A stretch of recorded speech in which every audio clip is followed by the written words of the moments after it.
Hello Rajendra Suhla official YouTube channel रे आपण मानक स्वागत। आज फाइनाली आमर आपण माने देखि पारुथिबे ओडिशा हायर एजुकेशन तरफ रु important notice for the applicant seeing admission into BEd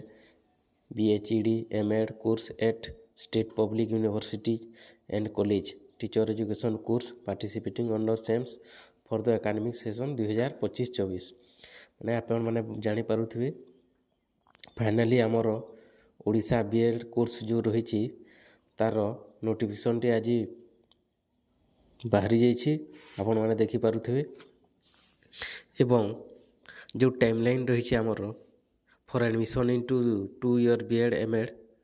for the academic session 2025-24 चलतु नजर पकाइबा तार इम्पोर्टेंट डेट उपरे आपण माने देखि पारुथिबे एठी एक नंबर देछि ability of online common application form CAF in the website देखंतु 24 मार्च रु हमर ऑनलाइन अप्लाई हे जिवो एवं लास्ट डेट जो रही 10 अप्रैल 2025 रे लास्ट डेट एवं देखंतु जो जदि ऑनलाइन बिले किछि भूल हे जिछि तार करेक्शन डेट होछि 11 अप्रैल 2025 एवं देखंतु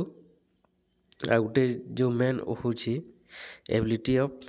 हॉल टिकेट बा एडमिट कार्ड देखंतु 23 मई 2025 रे एडमिट कार्ड रिलीज हे जिवो एवं जो एग्जाम हम रही देखंतु बीएड एवं एमएड पे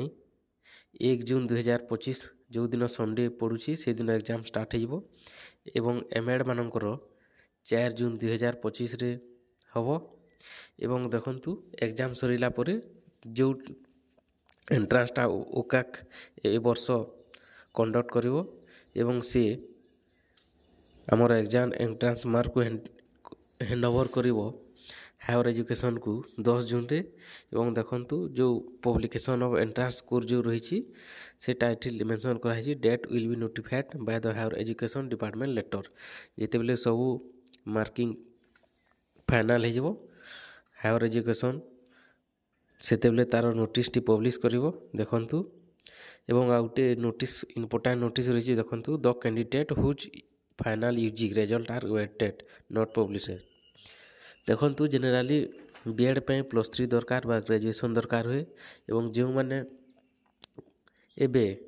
एग्जाम देइछंती ग्रेजुएशन यूजी एवं तांकर रिजल्ट ए पर्यंत बाहरी नहीं से माने भी अप्लाई करि परिबे can also apply on in the CF to appear the entrance examination but they must upload their mark and provide their preference of higher education choice logging by logging into existing student logging बा existing student login करके आपण login करि परिबे एवं online करि परिबे। तो